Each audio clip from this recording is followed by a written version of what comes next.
Oh, there we go.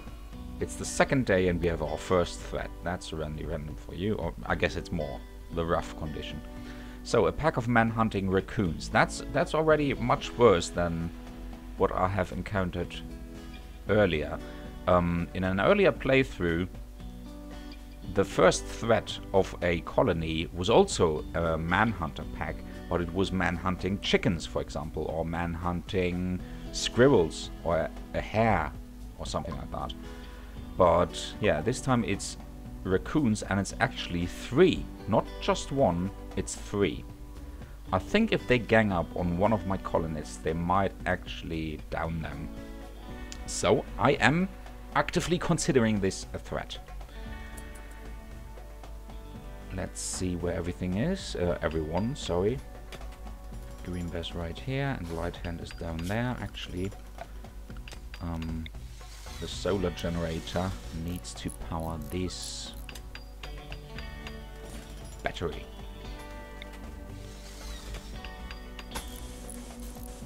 Like this. So we have some energy stored. Oh boy, there they are. Okay, it's only 2. I lost the third one. Maybe he wasn't a manhunter. Yes, he's an ordinary raccoon. So it's only 2. It's only 2. One is going up and one is going down. Now, light hand. Sorry, but you need to stay inside just now. I will draft her, so she's just waiting there, standing there, not doing anything until I give her a different order. And Green Bear will go outside and stand here, where he should be able to look into both directions and maybe hit them at least once. And before I forget, cook simple meal forever. Yeah. Okay, he's shooting. First shot was a miss. Come on. Once more. Okay, he missed all 3 shots. Now, I really don't want him to fight these. So I'm doing the coward way that I always do. I apologize for that, but yeah, I've had some positive results with that. So go back inside. Don't get bitten. Wait. Wait for them to move away. Step outside. Shoot once. Go back inside. I know it's really silly, but then again, late last night I watched a really nice Twitch guy. His name was Josh something. I followed him, which means you can probably stalk my profile and find him. I guess that's how Twitch works. I don't know. But yeah, I watched him and he was playing for the first time.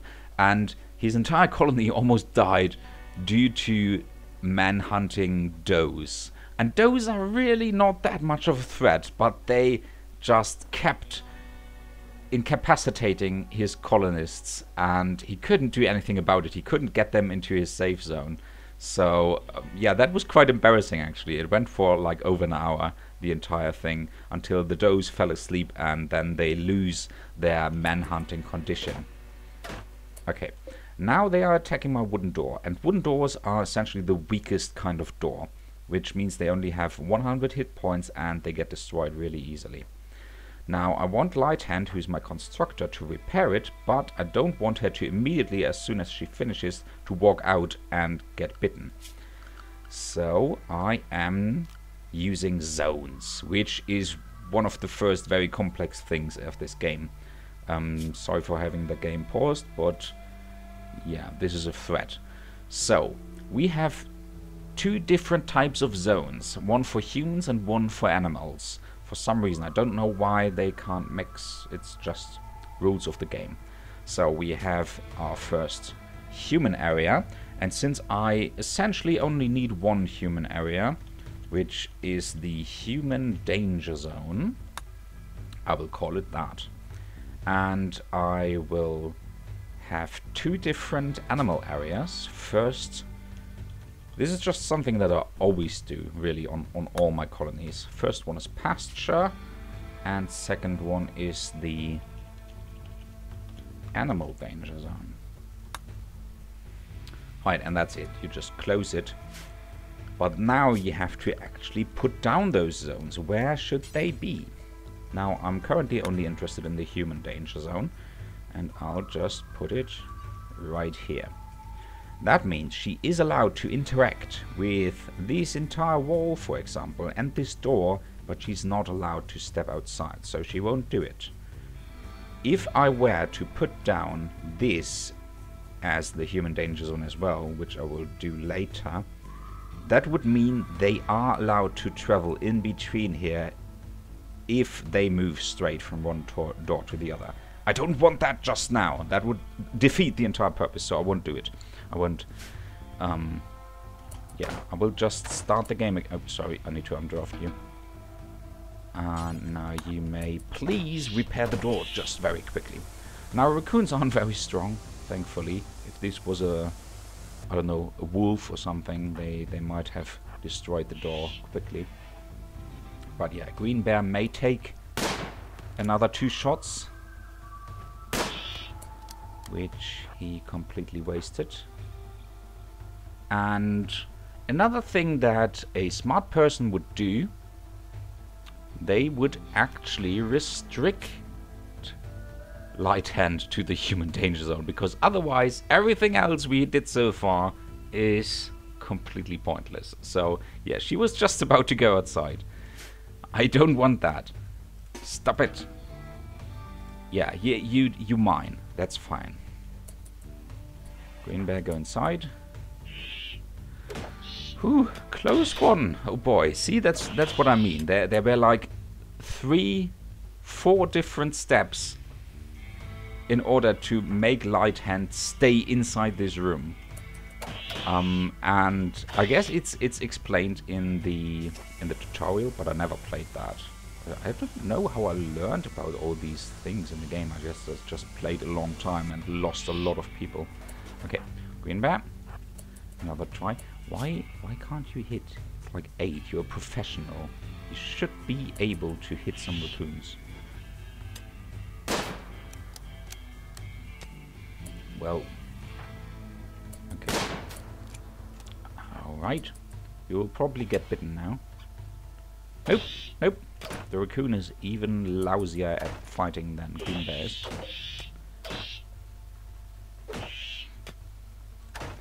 Okay, let's try again. Come on. Oh, Big Back! No! Where are you going? Can he do it? I hope so. He's no use to me being over in that room. So I will assign him to be in the human danger zone as well.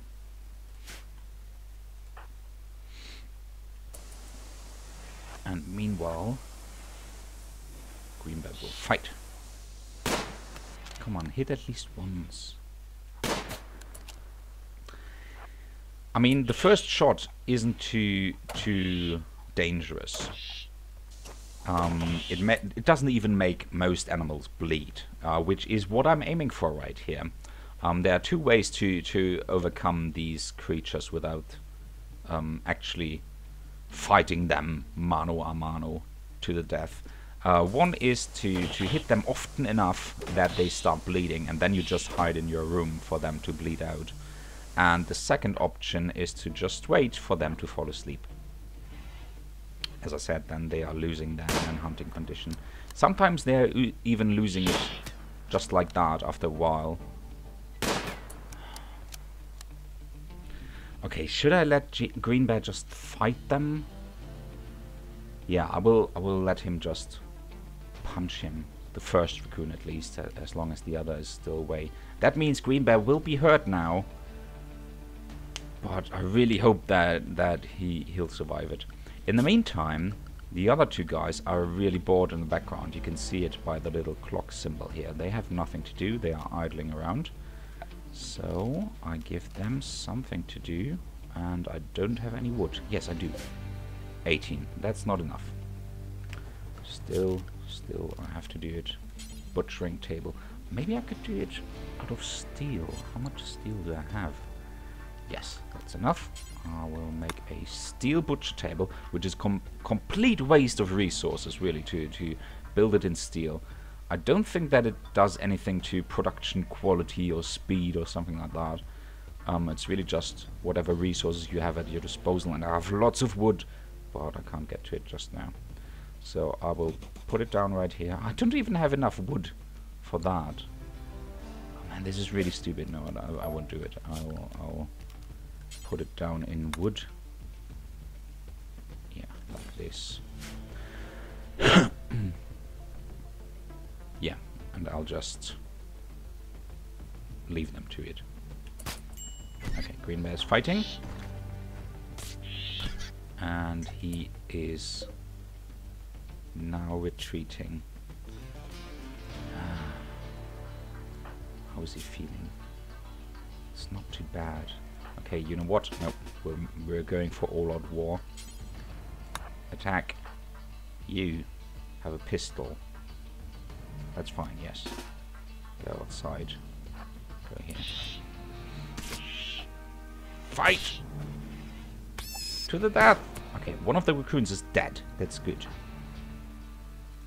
Actually, you should also melee attack. I don't want you to shoot any of my other guys in the head. Okay, second one is dead as well. Okay, that wasn't as bad as I thought. I haven't really fought raccoons before. Yeah. So, he got a lot of bites, and he's bleeding a little bit. He's one of my doctors, which means that the other one can take care of him. But first of all, he's hungry. Alright. I need more wood. Oh, there's some steel there. That's neat. Where did we crash down? We crashed down right here, right? So we already used all the starting wood to create these walls. Oh, they are still restricted. I'm very sorry. All these little things that you have to think of. So I need some more, which I get by chopping down trees. Let's just take this one. Of course I want 100% poplar trees that are ready 100% because they yield the most wood. And it's just silly to chop down a nearby tree that might be necessary for me to survive in winter when it's only at 78%. But still, you have to do it.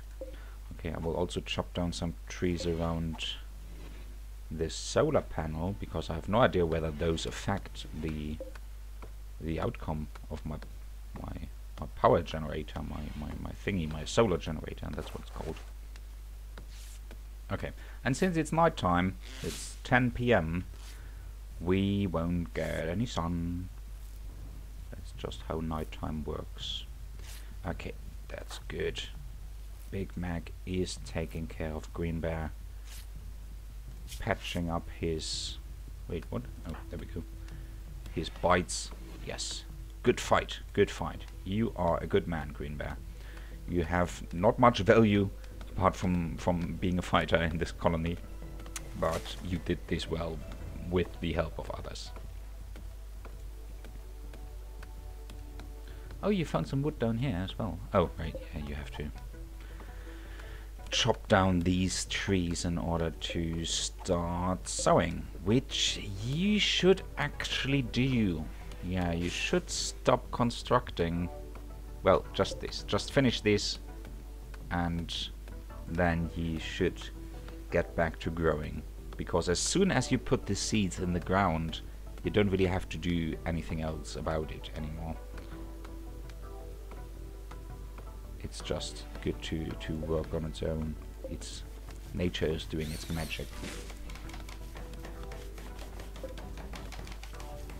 There we go. Let's choose this one, this one, so that we have some wood to spare for any future endeavors. Okay, Light Hand is going back to sleep. Big Mac, what can you do during the night? Oh, oh, oh, it's done, it's done, it's done. That's... Oh, I love Light Hand, really. She's the best. Okay, butcher creature forever. Which means Big Mac should start heading over there as soon as he's finished with this tree. Because cooking, as you can see here, is of greater importance than plant cutting. And it works. He's moving up there, and he's probably going to butcher the cat. Yes. Which means we have raw meat, which we now can use on the campfire to produce simple meals.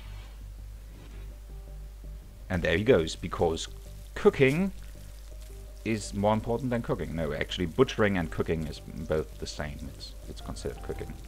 So yeah, he's doing that just, I don't know, because cooking is slightly more important than butchering, so that you can get rid of resources that are otherwise occupying space, I guess. So that's just me trying to find a logic here.